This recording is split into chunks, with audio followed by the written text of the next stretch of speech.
A very crucial meeting took place between Prime Minister Narendra Modi, Home Minister Amit Shah, and members of an alliance called the Gupkar Alliance, which includes 14 parties of Jammu and Kashmir.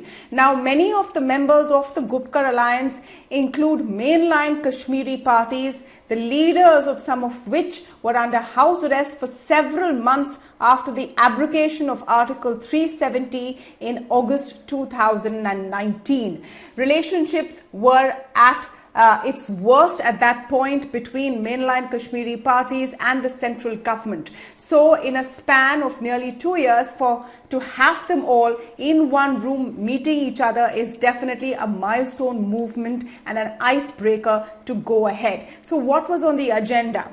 On top of the agenda was really the restoration of full statehood to Jammu and Kashmir. Remember, they were earmarked into union territories, Jammu, Kashmir and Leh Ladakh, after the abrogation of Article 370 in August 2019. So most leaders wanted a restoration of statehood, asked when elections will be held, and were told that after the delimitation process ends, that's when elections will be held.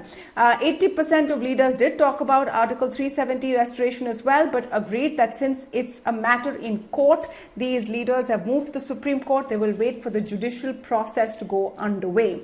Now, from what was said post the meeting, this was an open and frank conversation where a lot of these Kashmiri leaders spoke their mind to the Prime Minister, also questioned why they were treated the way they were, asked why those decisions were taken, and they got a patient hearing.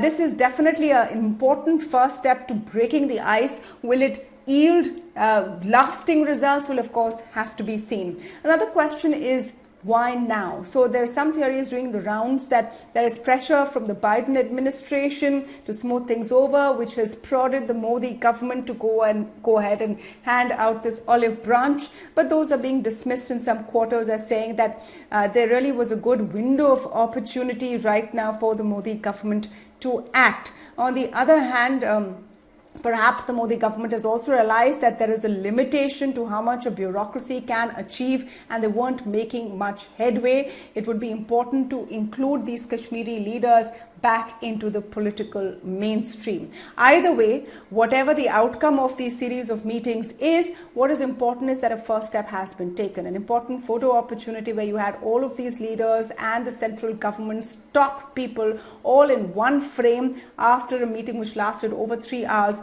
is an important signal to go out there for some amount of restoration of that link between Jammu and Kashmir and the government of India in a federal system.